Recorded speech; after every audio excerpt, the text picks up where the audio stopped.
TMC के जो नतीजे आए, आप भी वहाँ काफी कैंपेन किए, आप करते रहे हैं।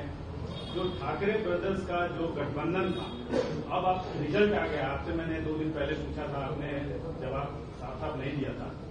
अब नतीजे आने के बाद आप कह सकते हैं कि ठाकरे ब्रदर्स का जो या ठाकरे का जो करिश्मा है वो अब खत्म हुआ मुंबई से? नहीं, देखिए, वर्डिक्ट सामने है और एक वर्डिक्ट ये भी है कि जिस एरिया में एकनाथ शिंदे साहब का घर है, उस वार्ड में उद्धव ठाकरे का कॉर्पोरेटर जीत गया। कैसा देखेंगे इसको आप? सुन तो लीजिए ना। अब अगर आप जवाब देना चाह रहे हो तो आके बैठ जाओ, मैं बनाया तो स्पोक्स पर्सन आपको मेरे पार्टी का। आप मेरे को सुनने आए तो ये भी हुआ है। ये बात सही है कि उनको नहीं जीत पाए, वो लोग नहीं हरा पाए। तो नहीं, अब देखिए, हमारी पार्टी का करिश्मा चला, हम शुक्रगुजार हैं अल्लाह के। अब दूसरों का मेरे को नहीं मालूम।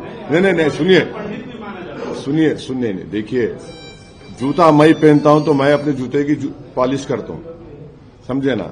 मैं अपने पार्टी के बारे में बोल सकता हूं कि अल्हम्दुलिल्लाह वहां की आवाम के दिल में एमआईएम पार्टी की मोहब्बत थी, है और बड़ी मजबूती से वो दिख कर आई मतदान के दिन, हक़ रायदही के दिन। तो अब देखिए, मुझे अपने बारे में फिक्र है। मैं ये नहीं बोल सकता कि आप क्यों चमक रहे हैं, भाई मुझे चमकना है ना। तो अब मुझे दूसरों में लाइट डिम है, ट्यूबलाइट बंद हो गई, उससे मतलब मेरे को नहीं है, मेरे को अपने से मतलब है। आपका ऑब्जर्वेशन क्योंकि आप पॉलिटिशियन हैं और बहुत मतलब संसद में आपका नाम है, आप एक समझ और सोच रखते हैं, उससे पूछा जा रहा है। नहीं, आप ज्यादा मेरी तारीफ कर रहे। आपका ऑब्जर्वेशन सर, देखिए, ये सवाल का जवाब जो है ना, जो आप लोग टीवी चैनल पे एनालिस्ट को बिठा लेते हैं ना, तो उनसे पूछिए। मैं एक पॉलिटिशियन हूं, इतना जल्दी ये कैसा बोल सकते आप किसी को भी इसके बारे में? नहीं बोल सकते जब तक आप रिजल्ट पढ़ेंगे नहीं और कीनली आप पूरा पढ़ के सब चीज दिखा के आप जो बोलना मुझसे बोलवाना चाह रहे हैं जब बोल सकूंगा। अभी तो 24 घंटे भी नहीं हुए रिजल्ट आके। सर, आप जब कैंपेन कर रहे हैं इलेक्शन में, अपनी सीट को लेकर बीजेपी एमआईएम के अलायंस का देखिए, आपको सुन लीजिए आप, मैं अभी इसका जवाब दे दिया। मेरे को ये सब मालूम, मैं नहीं बोलना चाह रहा हूं कौन क्या क्या खेल खेलते, कैसा करते, छोड़ दो आप। मैं बोल दिया, उस सवाल का जवाब दे दिया। इम्तियाज जलील साहब उनको सस्पेंड करे। पहले मर्तबा में पूरा तफसील से बोला आपको। अगर आप अंग्रेजी में आप उर्दू समझ नहीं आए तो इंग्लिश में बोलता हूं, आप बोले तो।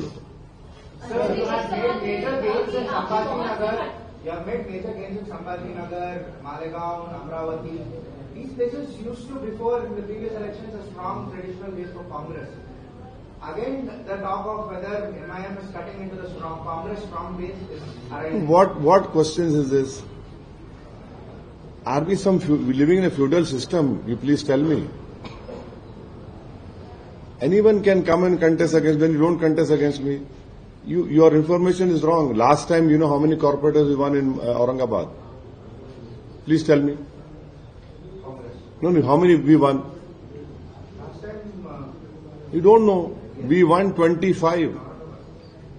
From 25, it went to 33. So it is not, see, that is what we are saying. So ऐसा अगर आप बोलते रहेंगे, आप ऐसा था, ये था, तो अरे ये क्या है भाई? ये जमहूरियत है, कोई राजा रजवाड़ों का मामला है क्या? वो हमारे क्या बोलते हैं अख्तर अली मान, वो डायलॉग उनका, अब कोई बोलो जरा तो। रानी के कोख से अब कोई राजा पैदा नहीं। हाँ, अब कोई रानी के कोख से राजा नहीं पैदा होगा। अख्तर अली मान का ये पेटेंट डायलॉग है, हर तकरीर में बोलते अख्तर अली मान, यही बोलते हैं ना। तो अब ये कोई रानी के पेट से राजा नहीं पैदा होता। नाम रख लो राजा, तो राजा नहीं बनता उन्हें। एक तो याद रख लो आप लोग, आप कुछ भी नाम रख लो उसको, गुलाब जामुन नाम रख लो, रसमलाई बोल दो, कुछ भी बोल दो। हाँ, यादों के साथ आपका हाँ, हाल के जो चुनाव रहे उसमें कुछ खट्टी मीठी यादें एमआईएम पार्टी के लिए और आपके लिए भी रहे। क्या खट्टी मीठी यादें? कहीं जीत कहीं हार, इस तरीके से जो है आपका अभी हाल में जो बाकी राज्यों में रहा, तो ऐसे में ये वाली जीत एमआईएम पार्टी के लिए नहीं, खट्टी मीठी कहाँ है? हम तो बिहार में अच्छा खासा अलायंस करके, माने हम तो पहले बोले बना लो हिस्सा आप हमको आपका। हम तो लेटर लिखे थे बिहार में अख्तर अली मान साहब कि भाई आप सिर्फ 5 सीट दे दो, अगर आप जीत गए तो मंत्री पद मत दो, सीमांचल से इंसाफ करो, फिरका परस्ती, कम्युनलिज्म, फैसिज्म को रोको। आप नहीं सुने तो हम तो अलायंस किए हमारे भाई चंद्रशेखर आजाद रावण पार्टी के साथ और हमारे बिहार स्वामी प्रसाद मौर्य साहब के साथ हम लड़े, हमको कामयाबी मिली और जनता ने हमको कामयाब किया और जनता ने किसी और को कामयाब भी किया, किसी को हरा दिया। तो ये तो हम तो इलेक्शन लड़ते हैं ना मैडम। देखिए इलेक्शन लड़ना एक पॉलिटिकल पार्टी का बहुत बड़ा जिम्मेदारी भी होती है। हम इलेक्शन लड़े और हम मेहनत कर रहे थे। मेरे को अच्छी तरह याद है कि जब बिहार में इम्तियाज जलील साहब थे और कैंपेन में बिहार चुनाव के इलेक्शन इंतखाबात में, तो वो बेचैन हो गए कि असद भाई मेरे को जाने दो।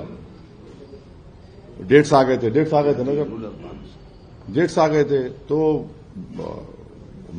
दिन रात हम मेहनत किए, कोशिशें किए और एक इज्तिमाई तौर पर एक कलेक्टिव एफर्ट था महाराष्ट्र के जिम्मेदारों का पूरा। वो ठीक है, बाज हमारे पुराने लोगों को टिकट नहीं दे सके,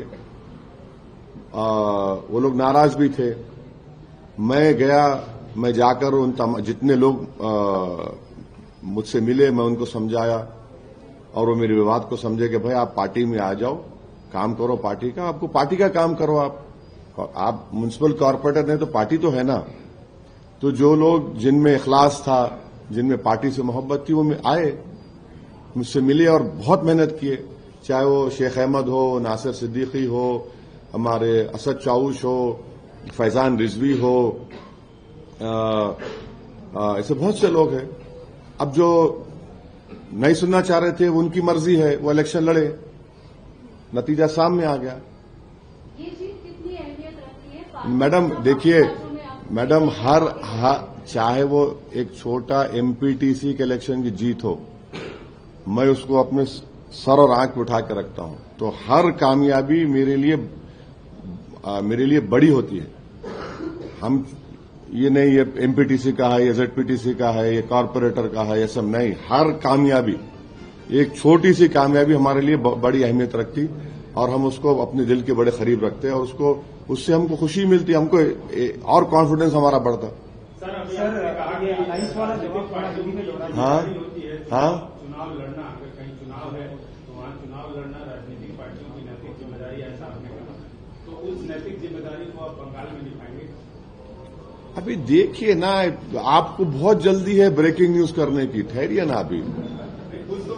अरे जब आएगा वक्त बताएंगे ना। अभी तो आज तो महाराष्ट्र की कामयाबी के बारे में आपको हम तकलीफ दी है, आप लोग आए, बहुत बहुत शुक्रिया। आप तो एक अहम काम छोड़ के आए, तो आपका बहुत बहुत शुक्रिया। सही टाइम पे बताएंगे आपको। क्या बोले आप? सर, आरएसएस का गढ़ है। हाँ? नागपुर में आरएसएस का गढ़ है, वहां पर मंजी जो है ना 7 सीटों पे काम। नागपुर में आरएसएस का हेडक्वार्टर है, तो उससे क्या करने का है? वहां पर मंजी जादू वो है जो जादूगर के सर पे चढ़ के बोले, समझे ना? सर, तेलंगाना में भी चुनाव आने वाले हैं, कुछ ही समय में म्युनिसिपल इलेक्शन होने वाला है। Certainly expanded your footprint in Maharashtra in this municipal election, sir. But the question also arises: the next municipal elections is going to happen in Telangana. You will have the same intention here as well. Yeah, why not? What is wrong in that? Yes, बिल्कुल। तेलंगाना में हम तो दे दिए, हमारा notification दे दिए, सब हमारे district हमारे प्रेसिडेंट्स को बोल दिए कि आप लोग जो लोग मंडलिस्ट से लड़ना चाह रहे हैं उनका नॉमिनेशन फिल करिए और तैयारी करिए। हमको 5 दिन का टाइम दिए, 2 दिन, 1 दिन तो हो गया, तो हम लोग बिल्कुल। Beyond your Hyderabad constituency, would you let corporators contest? Yes, why not? We have done it before also. We'll definitely contest. No doubt about that. Please do not have any doubt about it. Sir, Hyderabad के बगल में जो सिकंदराबाद लगता है उसका नाम मिटाने की कोशिश की जा रही है कांग्रेस सरकार की तरफ से, ऐसा बीआरएस आरोप करके। अरे भाई वो बीआरएस से पूछ लो ना जाके। नहीं सर, आपका अरे मैं कहीं को बोलूंगा मेरे को नहीं जुबली इस इलेक्शन में तुम ही सपोर्ट करे उनको, तुम ही जाके मीटिंग करा, इंटरव्यू करा, नहीं मालूम क्या मेरे को है? तुम जाके पूछो, तुम जिससे तुम करे थे पॉडकास्ट करा, ये कराए, मेरे को गालियां दिए वो लोग, क्या निकला नतीजा? 24,000 वोट से 4 खाने चित हो गए उनके। अब मैं और क्या करूं बोलो आप?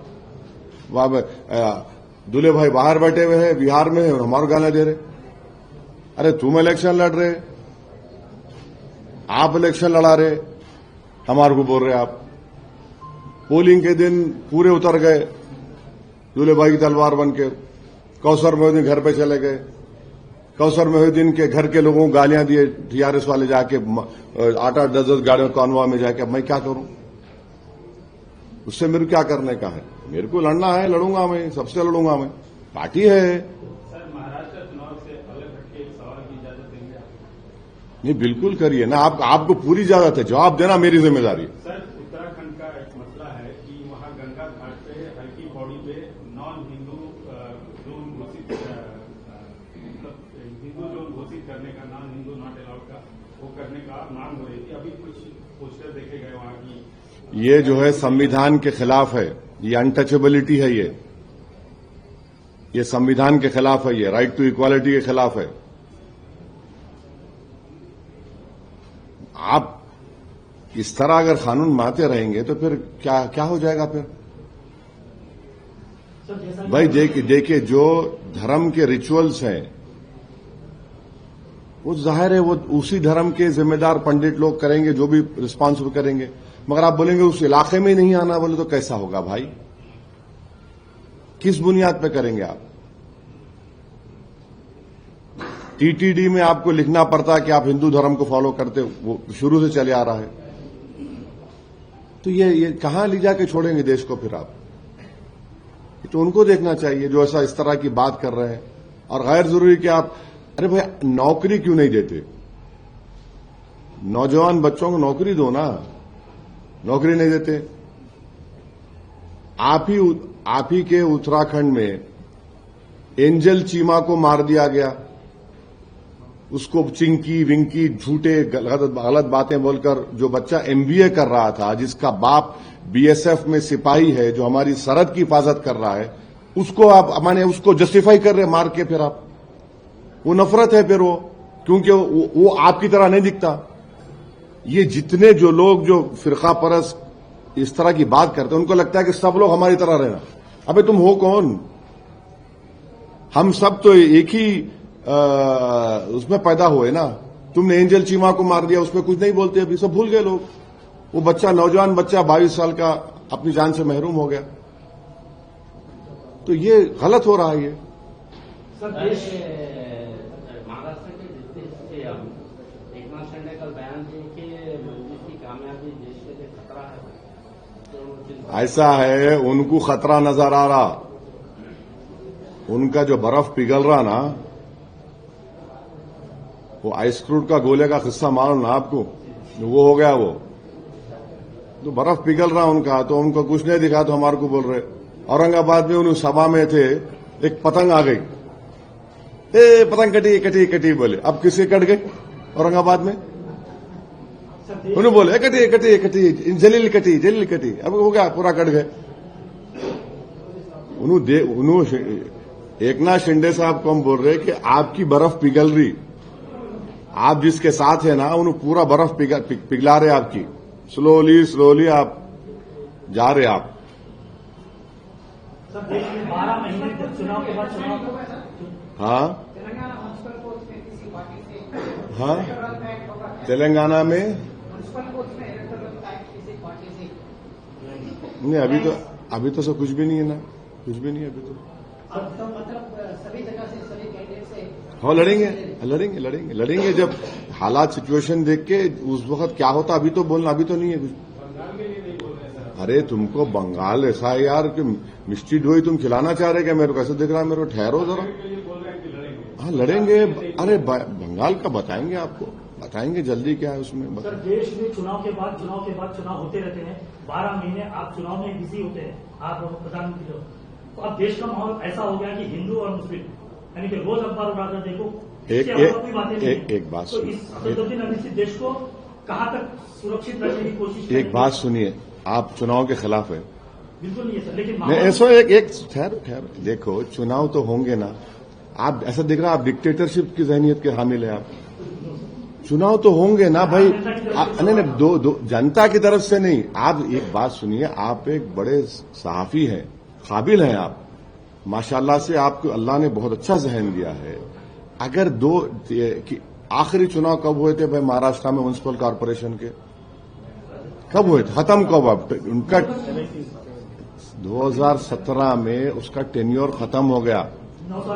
इलेक्शन होना ना, नहीं होना, नहीं हुआ तो बोलते हम खुद बोलते देखो आईएएस ऑफिसर चला रहा। पंचायत के इलेक्शन होना नहीं होना ना। मुझसे ये चुनाव से पहले छोटे म्युनिसिपैलिटी के चुनाव हुए।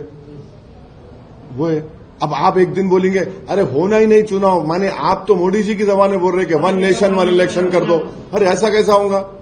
अरे भाई आप समझो, आप जो तीर मेरे पे मारने की कोशिश कर रहे हैं ना, ऐसा दिख रहा है कि वो तीर मोदी जी दिया आपको मारो बोल के अब दूसरा साल ने 1 नेशन 1 इलेक्शन कर दो, 5 साल में कोई चुनाव नहीं होना। अरे क्यों नहीं होना? अरे सुनिए एक बात, इलेक्शन होगा तो जो हुक्मरान रहता उन्हें टोस पे रहता आपने, अरे इलेक्शन आ रहा कुछ करो। लाड़की बहना में पैसे नहीं आ रहे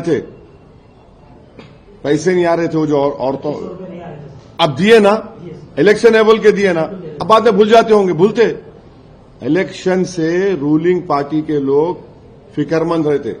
तो आप जो थॉट प्रोसेस, माफी चाहता हूं, आप बड़ी इज्जत से बोल रहा हूं, आपका थॉट प्रोसेस लेकर आके 1 नेशन 1 इलेक्शन चाह रहे आप, वो नहीं हो सकता। वो इलेक्शन विश्व गुरु बनते हैं ना सर, तो उनका ख्याल अब उन्होंने बनते होंगे तो आपको चाहिए कि उनसे पूछना आप, मगर उन्हें प्रेस कॉन्फ्रेंस ही नहीं करते तो वो परेशानी है ना।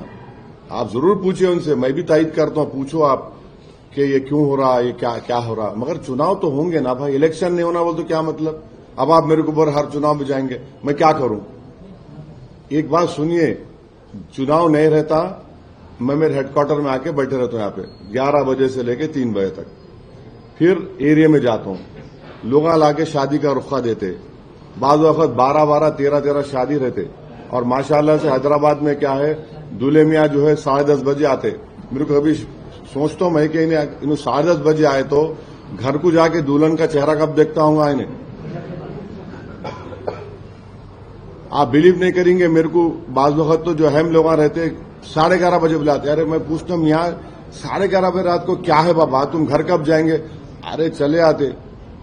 तो ये काम करना पड़ता, काम कर रहे, हमारी पार्टी के तमाम लोग, जिम्मेदार लोग काम कर रहे, मेहनत कर रहे।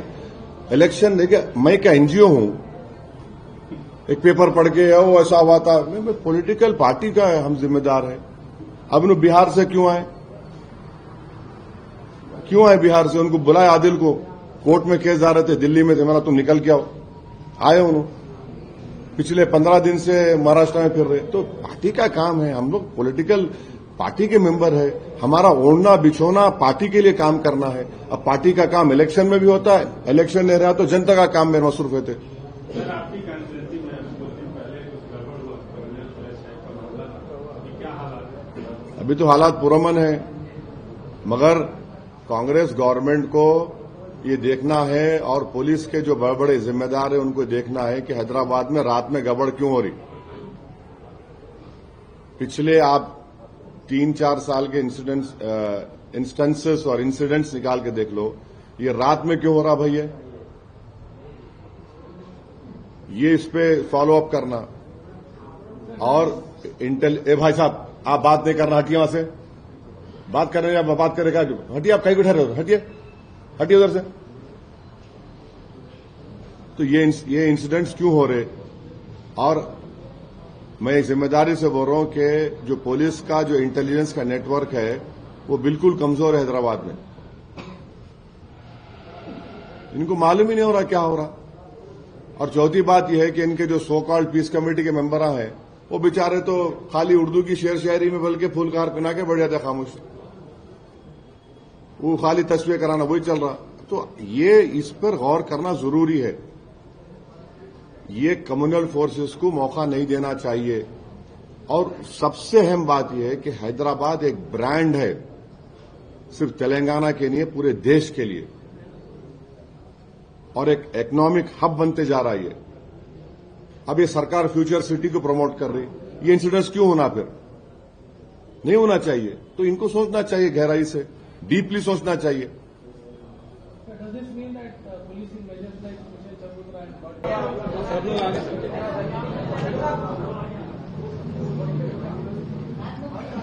फैन बंद करो।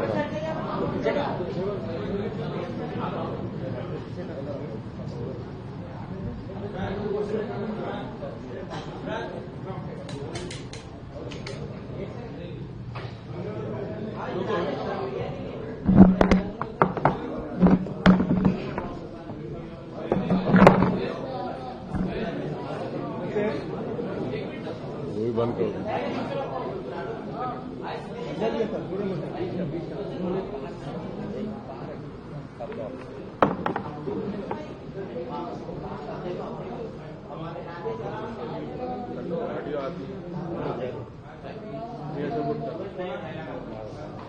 आप लोग जब रेडी है बोले शुरू करेंगे।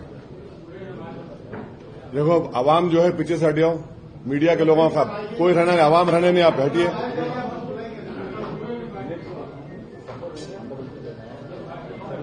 हटाओ जो पब्लिक।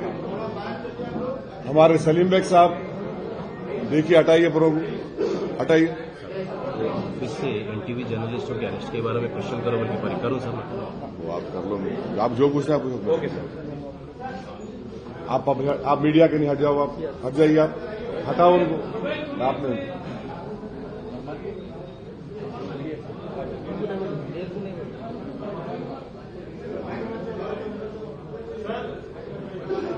हाँ सही, शुरू करिए सर।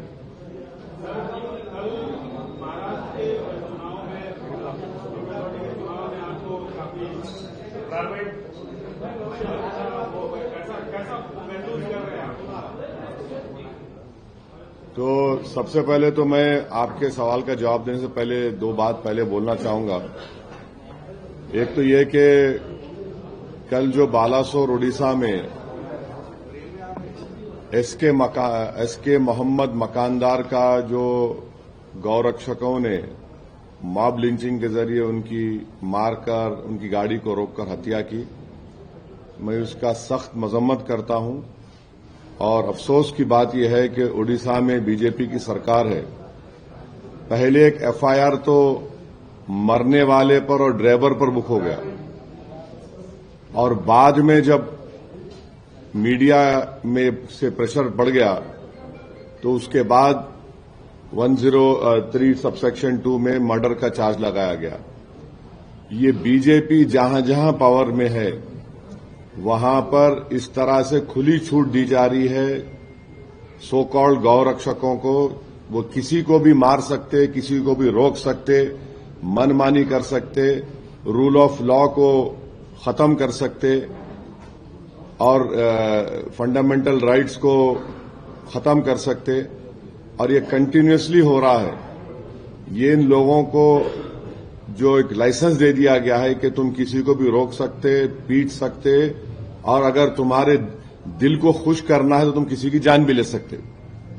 मैं इसका स्ट्रांगेस्ट वर्ड्स में कंडेम करता हूं।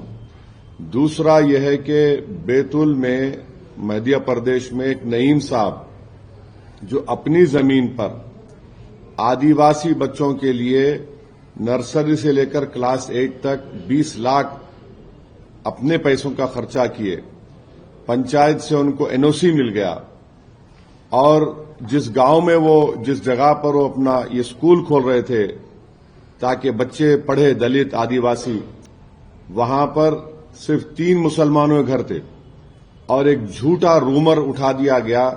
ये हमेशा ऐसी होता है कि कोई मुसलमान अगर घर बना रहा है या कुछ बिल्डिंग बना रहा है तो कुछ मदरसा बना रहे हैं, मस्जिद बना रहे, और फिर पंचायत के एनओसी रहने के बावजूद भी वहां पर जाकर उनकी स्कूल की जो बन रही थी इमारत उसको तोड़ दिया गया। मैं इसका सख्त कंडेम करता हूं कि आखिर क्या पैगाम देना चाह रहे बीजेपी रूल्ड स्टेट्स, आखिर क्या पैगाम देना चाह रहे कि भाई आप कैसे मदरसा खोलेगा, वो 3 घर अगर वहां गांव में मुसलमानों के हैं, स्कूल खोलना चाह रहा अपने पैसों से, पंचायत से एनओसी लिया वो। तो ये सरासर ये वाकयात ये बताते हैं कि डिस्क्रिमिनेशन मुसलमानों से किया जा रहा है। कभी जान उनकी ली जाती है तो कभी उनकी मेहनत की गाढ़े खून की कमाई को बर्बाद कर दिया जाता है। तो अब आपका जो सवाल था, यकीनन मैं शुक्रिया अदा करना चाहूंगा अल्लाह सुब्हाना व तआला का कि महाराष्ट्र में मजलिस-ए-इत्तेहादुल मुस्लिमीन पार्टी के 125 कॉरपोरेटर्स कामयाब हुए। मैं शुक्रिया अदा करना चाहूंगा महाराष्ट्र की आवाम का कि उन्होंने बढ़ चढ़कर अपने वोट का इस्तेमाल किया, और मैं शुक्रिया अदा करना चाहूंगा उन तमाम वोटर्स का जिन्होंने एमआईएम पार्टी के कैंडिडेट्स को अपने वोट से, अपनी दुआओं से नवाजा और हमको इस कामयाबी से हमकिनार किया। मैं शुक्रिया अदा करना चाहूंगा महाराष्ट्र के हमारे प्रेसिडेंट इम्तियाज जलील साहब का और वेस्टर्न महाराष्ट्र के जिम्मेदार का और हमारे वाइस प्रेसिडेंट यूसुफ पुंजानी साहब का, एमआईएम पार्टी के तमाम मेंबर्स का, प्राइमरी ब्रांच के प्रेसिडेंट्स का, और कि उन्होंने बड़ी मेहनत की। मैं शुक्रिया अदा करना चाहूंगा बिहार प्रदेश के हमारे अध्यक्ष अख्तर उल ईमान साहब का, हमारे स्पोक्स पर्सन आदिल हसन साहब जो मेरे बाजू बैठे हैं, जो आकर कैंपेन किए, और मैं शुक्रिया अदा करना चाहूंगा तेलंगाना के एमआईएम पार्टी के फ्रोल लीडर अकबरुद्दीन ओवैसी साहब का, अहमद बलाला साहब का, जनाब कौसर मोहिउद्दीन साहब का, मुबीन साहब का, और रहमत साहब एमएलसी का, रियाजुल हसन अफंदी एमएलसी का, और जितने हैदराबाद से एमआईएम पार्टी के कॉरपोरेटर्स, एक्स कॉरपोरेटर्स, मेंबर्स जो गए, और मुंबई में हमारे एक्स एमएलए जनाब वारिस पठान साहब का, शोलापुर के इंचार्ज थे अनवर सादात का, इन तमाम लोगों की मेहनत और जुस्तजू की वजह से अल्हम्दुलिल्लाह एक बहुत अच्छा रिजल्ट आया है। और मैं उम्मीद करता हूं कि जो हमारे कॉरपोरेटर्स कामयाब हुए हैं वो आवाम की उम्मीद पर उतरेंगे, क्योंकि मैंने पहले भी कहा था कि जीतना लगता है बड़ा मुश्किल, मगर जीतने के बाद जो मराहिल सामने आते हैं उसको कामयाबी से अबूर करना, आवाम की उम्मीदों पर उतरना, आवाम को दस्तयाब रहना, और अपने बॉडी लैंग्वेज में, अपनी जबान से जो आप मिलनसारी के मजाहरे आवाम से करते हैं इलेक्शन के इंतखाबी मुहिम के दौरान, उसी को बरकरार रखना बहुत जरूरी है। तो मैं सख्ती से तमाम हमारे कॉरपोरेटर्स को ताकीद भी कर रहा हूं कि आप आवाम के दरमियान में रहिए, और आपके वार्ड्स में जहां पर आपको कामयाबी मिली वहां पर आप डेवलपमेंट के काम करवाइए। ये कामयाबी में आप देखेंगे कि हमारे कई हिंदू भाई भी कामयाब हुए, शेड्यूल कास्ट दलित भाई बहन भी हमारी पार्टी से मुंतखब हुए। मुंबई में मानकोट शिवाजी नगर में हमारे 6 कॉरपोरेटर्स जीते हैं। वहां उस विधानसभा में असेंबली कॉन्स्टिट्यूंसी में 8 थे, 6 जीते, जिसमें दलित विजय सर कामयाब हुए। फिर चीता कैंप में 2 हमारे कामयाब हुए। मुंबई बीएमसी में एमआईएम पार्टी के 8 कॉरपोरेटर्स जीते।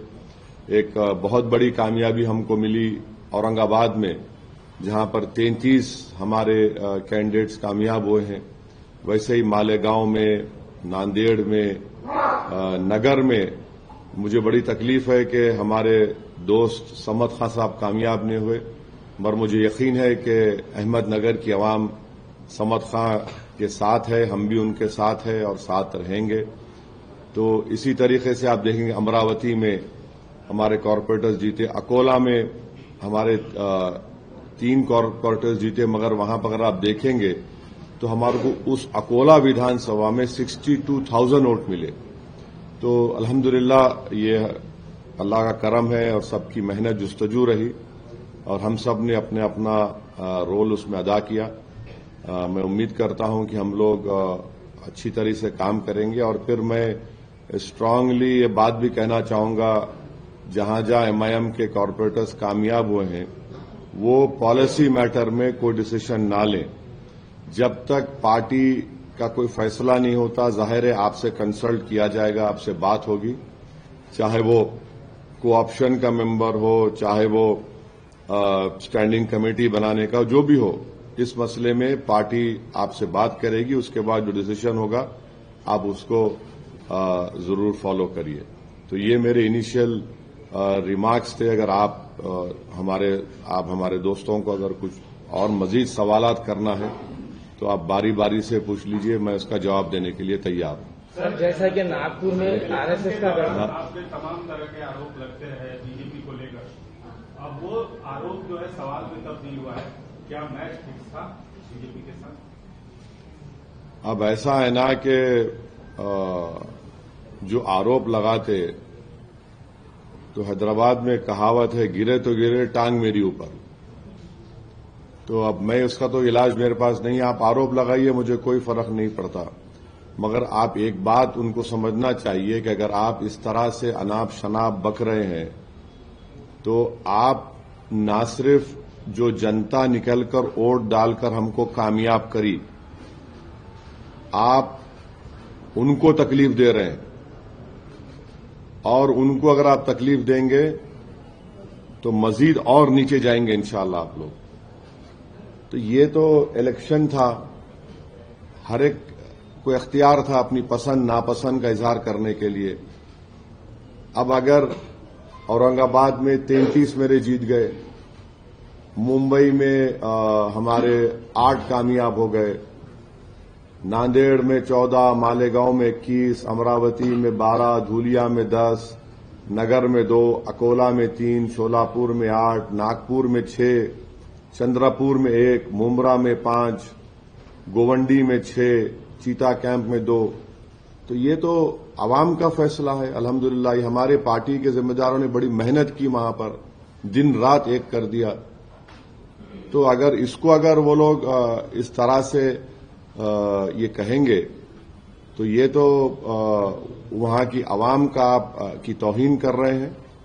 और यकीन जानिए कि एमआईएम पार्टी और स्ट्रांग होगी इंशाअल्लाह। मुझे थोड़ी इस बात की वो है कि मैं वेस्टर्न महाराष्ट्र में जाके इलेक्शन कैंपेन नहीं कर सका, क्योंकि जब हम बिहार में थे उस वक्त डेट्स का अनाउंस हो गया था। तो थोड़ा वेस्टर्न महाराष्ट्र में अगर हम फोकस करते तो शायद वहां पर भी हमारे और कॉरपोरेटर्स जीत सकते थे। तो खैर ये अब इनका तो कोई इलाज नहीं है। उनको लगता है कि वही जीते तो ही जमहूरियत की कामयाबी है। तो कोई बात नहीं, आप बोलते रहिए, हम अपना कामयाबी का सफर इंशाअल्लाह हमारी इज्तिमाई मेहनत और कुव्वत से तय करते आए और आगे भी तय करते रहेंगे। Will the MIM support the BJP to claim stake for mayor seat or deputy mayor seat or any other parties? Support whom? Any other party to form the elect a mayor? MIM, आपका सवाल, will MIM support whom? BJP or the Shiv Sena alliance, wherever they have got majority in the. There is no question about that. That question does not arise. In Akot, the people of Akot have elected on MIM symbol 5 corporators. We had sent them a show cause notice and made them file a letter in their Akot municipality that the group in which they have joined in, which include BJP, they should give a letter that we are coming out of it. And I had personally warned them when they met me in Amravati that you must not take any policy decision. And I told them very clearly that alliance or no alliance, party will decide. But keep this in your mind. We cannot go with BJP at all or with NDA.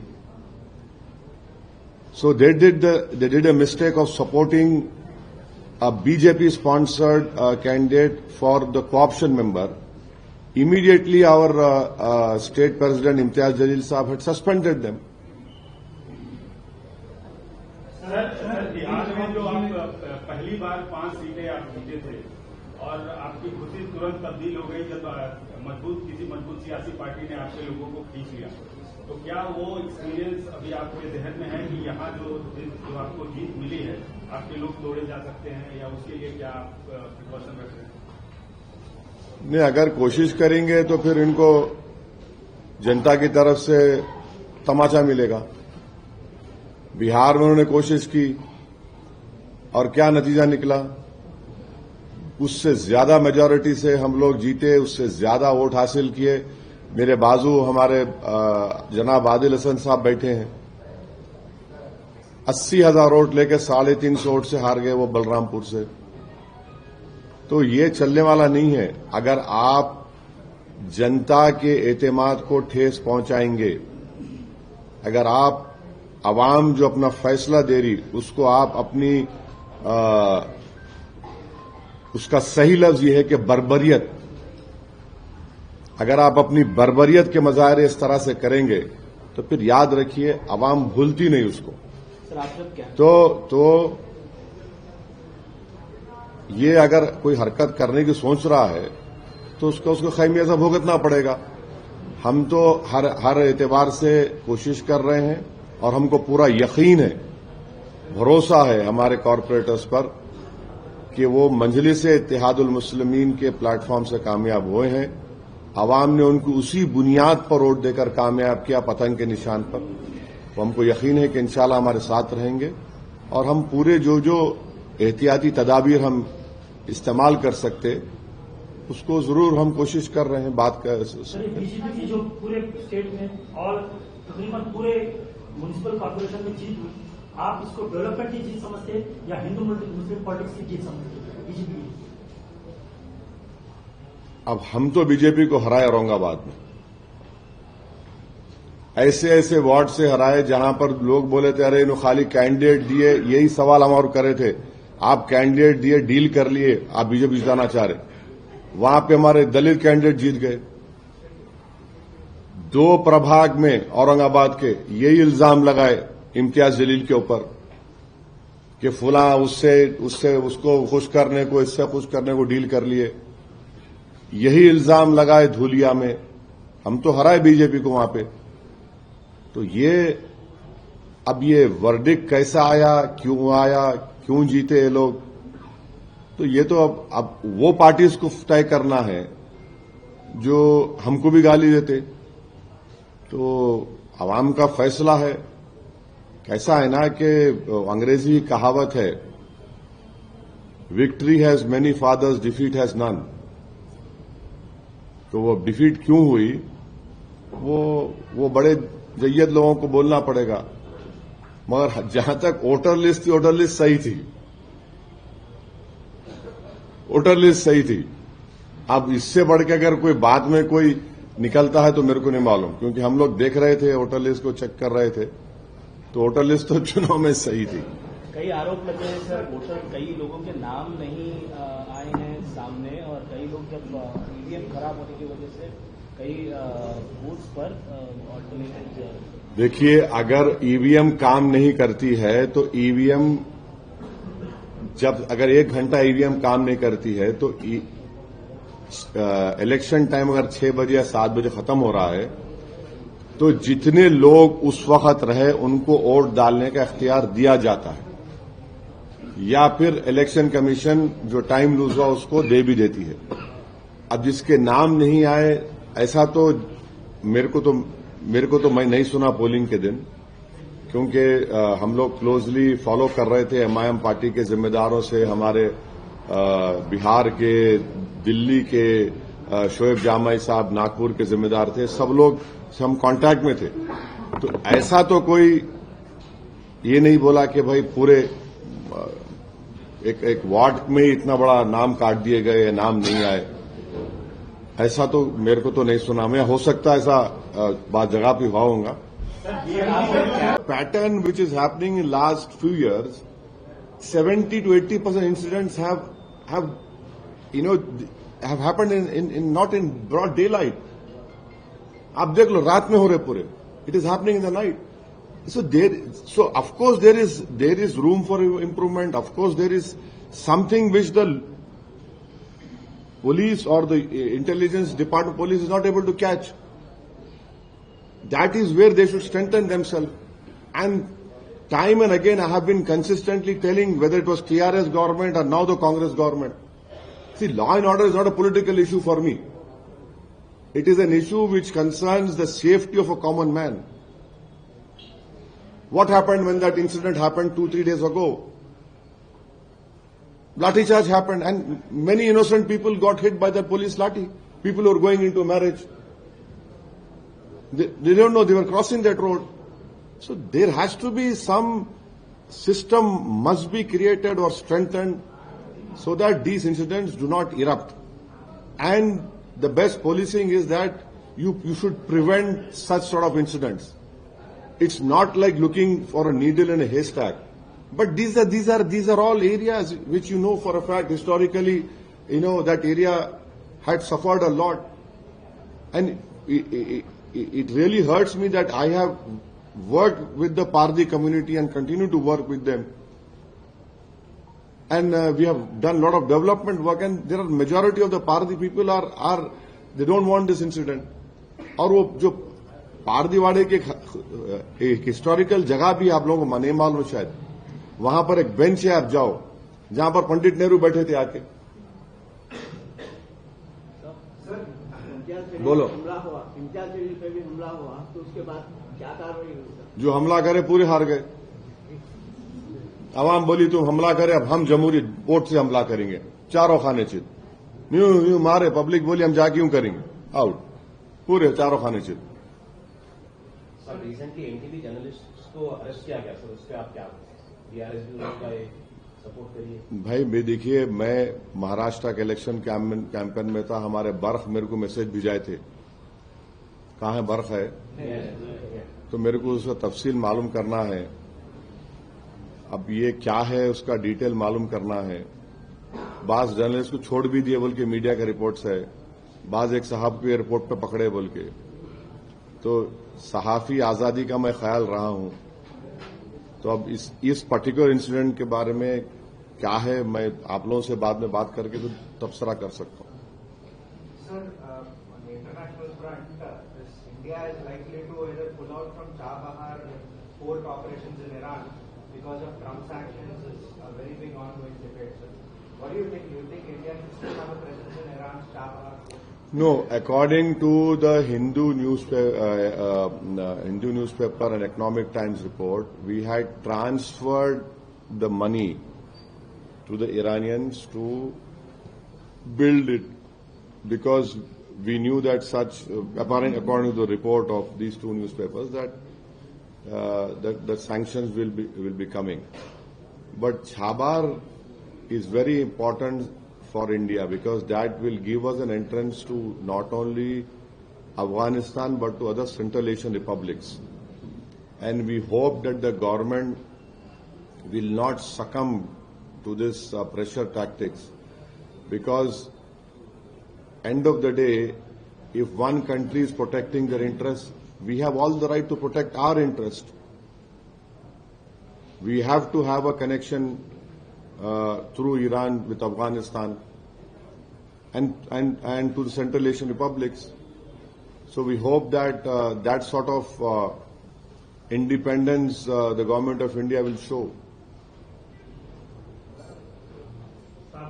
अभी एक मोहतरमा का statement आया कि जो है MIM की जो घोषणा है वो सैंपल को चेंज करो बोल के, तो इलेक्शन कमिश्नर को लोग जो है कंप्लेंट करेंगे बोल के बोले सैंपल हटाने के लिए, क्योंकि एक फेस्टिवल का वो है बोल के बोले, तो इसके ऊपर आप अब क्या बोलेंगे अब उनको?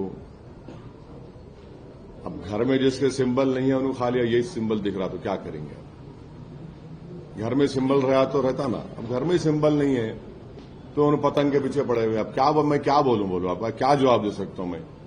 अरे क्या बात है, कल बोलेंगे नहीं वो कमल का फूल वो ऐसा है वहां पे लोगों निकाल दो, कल बोलेंगे नहीं हाथ है, हाथ मिलाए तो ऐसा दिखता, कल बोलेंगे गाड़ी है वो गाड़ी निकाल दो पब्लिक जाती उसमें, परसों आप बोलेंगे नहीं वो किसान जो है खेती करता उसका सिंबल निकाल दो। हाँ एक अजीब है, कोई बोलेगा नहीं मशाल से आग लग जाती वो निकाल दो। एक सिंबल है ना, पार्टी का शनाख्त है और हम एक रिकग्नाइज पार्टी है, हमारा सिंबल है। आपको सिंबल पसंद नहीं आया, जो पसंद है आप दबा दो जाके, ये आपके पास सिंबल नहीं है तो मैं क्या करूं? तो ये क्या होता है, ये लोग जो बोलते ना, ये लोग घर में कुछ प्रॉब्लम दिखता है मेरे को। इसके बाद में सर ये सोशल मीडिया पे लेडीज का वीडियो आया था पतंग के बारे में कि अकबर साहब महाराष्ट्र में इलेक्शन कैंपेनिंग के दौरान कर रहा था, हाँ पतंग का निशान बोले थे, उस पर एतराज कर रहे थे। अब वो अकबर साहब से तो ज्यादा मोहब्बत है, उन्होंने मेरे से ज्यादा हैंडसम है ना उन्होंने।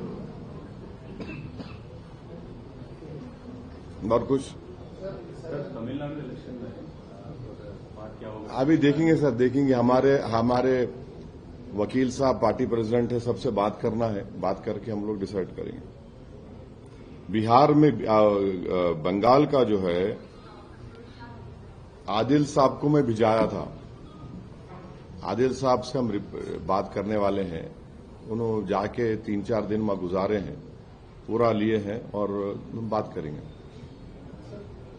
तेलंगाना में स्टार्ट होने वाला है तो सारे लोग चिंता है। नहीं हम लोग हमारी पार्टी की तरफ से हम लोग पूरी रहबरी करेंगे, पूरा हमारे से जो गाइडेंस होगा हम करेंगे, हम ताकि किसी भी जेन्युइन वोटर का नाम ना कटे। और सबसे बड़ा खतरा क्या है कि अगर किसी का नाम इंक्लूड नहीं हुआ है तो मैं इसकी मुखालिफत इस बुनियाद पर करता हूं एसआईआर की कि इलेक्शन कमीशन कोई अख्तियार नहीं है मेरी सिटीजनशिप चेक करने का, वो मिनिस्ट्री ऑफ होम अफेयर्स का एनआरसी रूल्स के तहत है। वो ईसीआई कैसा करेगा? और फिर अफसोस की बात यह है कि एक नेवी के वाइस एडमिरल को नोटिस चले गई और गोवा के एक एक्स एमपी को नोटिस चले गई कि आप आके बताओ कि आप सिटीजन है। अरे एमपी है, उन्हें एक्स एमपी है। हाँ खैर उनका बोल सकते कि उन्होंने है संभल के और बंगाल को खेल रहे, तो मगर ये एक एक्स एमपी और फिर आप एक नेवी के इतने बड़े ओहदे पे एक आदमी रह चुके हैं। तो हम पब्लिक से भी अपील करेंगे कि एसआईआर में जो 2002 का वोटर लिस्ट है उसमें जहां कहीं भी होगा तेलंगाना या देश में 2002 एक बेंचमार्क बना दिए, तो उसमें जिसका नाम है उनका भी नाम लिखना है, उनका नाम इलेक्टोरल सर्टिफिकेट लेके आपके बेटा बेटी का नाम डलवाइए। और जो 10 डॉक्यूमेंट्स है, मैं चीफ मिनिस्टर रेवंत रेड्डी साहब को बोला हूं कि जितने गवर्नमेंट के मी सेवा सेंटर्स है जहां से आप 10th का सर्टिफिकेट, बर्थ सर्टिफिकेट दिया जाता, उसको पब्लिक अगर अप्लाई करेंगे तो आप प्लीज उसको दीजिए ताकि वो डॉक्यूमेंट्स लगा के उनका नाम शामिल किया जा सकता है। अब नहीं मालूम गवर्नमेंट इस पे हमारी रिक्वेस्ट पर रिप्रेजेंटेशन पर क्या एक्शन ली, वो तो आपको गवर्नमेंट से पूछना पड़ेगा, तेलंगाना गवर्नमेंट को। मगर तेलंगाना में जो बोल रहे, जब भी एसआईआर होगा हमारी पार्टी पूरा उसमें ताउन पेश करेगी और हमारी हत्तल इम्कान कोशिश होगी कि किसी का नाम, जेन्युइन वोटर का नाम ना कटे, क्योंकि इसका रास ताल्लुक बड़ी बदबख्ती की बात है, अनफॉर्चुनेट है कि सिटीजनशिप से जोड़ दिए उसको। हाँ फॉरेन पॉलिसी में पहले अलीन सिस्टम था। क्या था? अलीन बोले तो किसी से भी न्यूट्रल था, नॉन अलाइन थे। हाँ। अभी कैसा है अपना पॉलिसी, कैसा होना चाहिए recent political development world politics? नहीं, आप भी देखिए कि मेरे को इस बात की बड़ी तकलीफ है कि डोनाल्ड ट्रंप ये बोल रहे कि नरेंद्र मोदी सर प्लीज बोल रहे, डोनाल्ड ट्रंप एडमिनिस्ट्रेशन के मिनिस्टर बोल रहे कि मोदी साहब कॉल नहीं किए तो ट्रेड एग्रीमेंट नहीं होगा।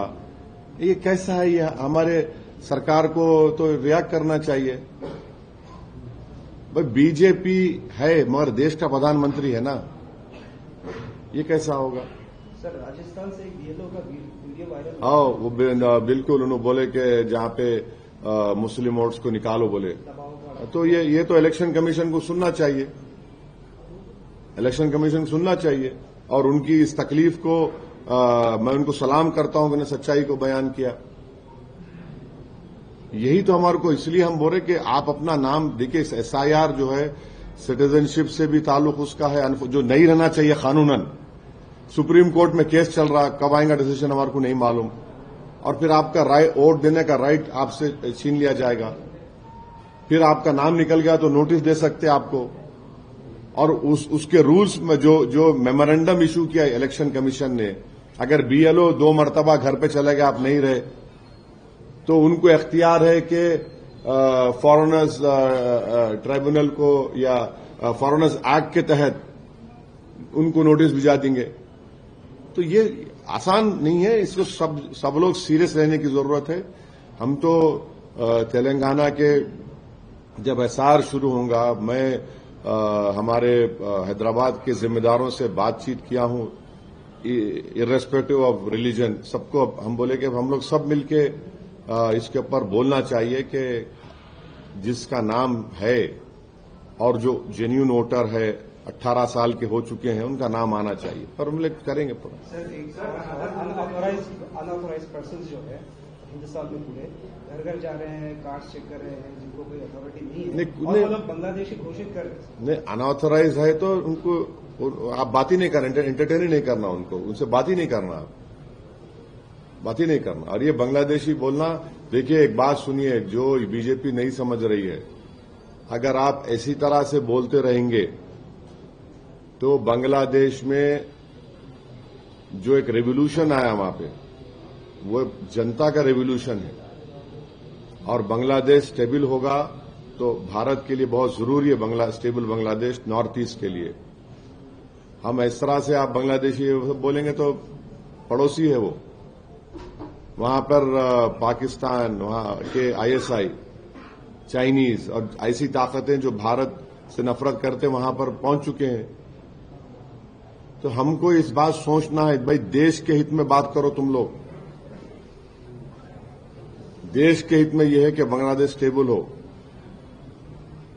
और हमारा कई हजार किलोमीटर का लैंड बॉर्डर और सी बॉर्डर भी है।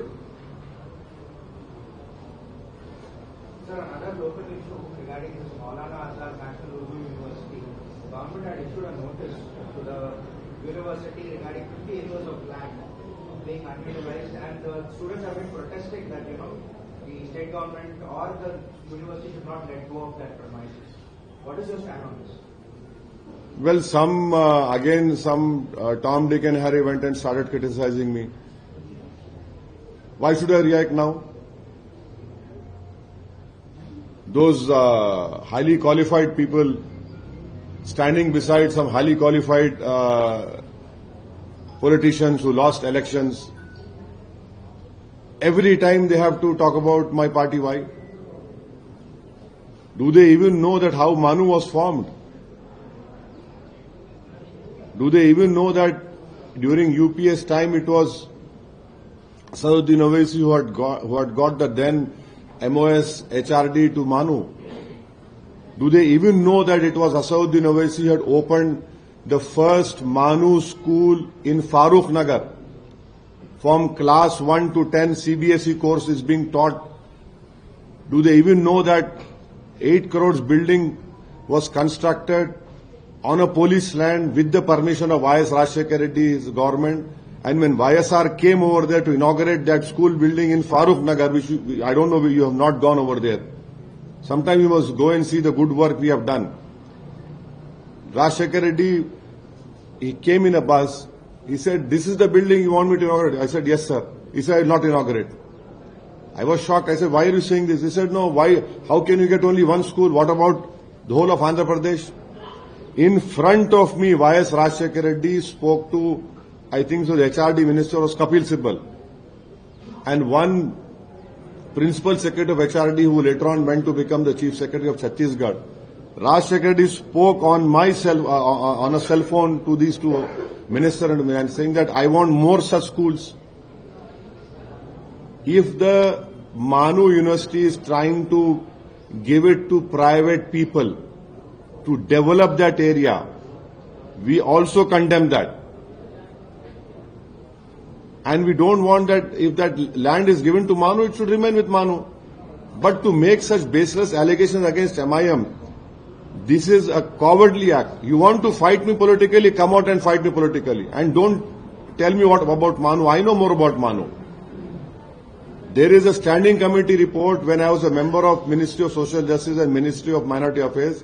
You should see my contribution in those reports, what I have talked about Manu and everything, or what we have spoken in the parliament. Recently, in the last parliament session, I had talked about Urdu language, and I had said, please strengthen Manu. And I'm warning the Manu administrators, you should not finish Urdu to promote English language over there. That university was formed for the Urdu language. It was Urdu University under an act. I hope they don't do that. Sir अभी China की आपने बात बस शुक्रिया.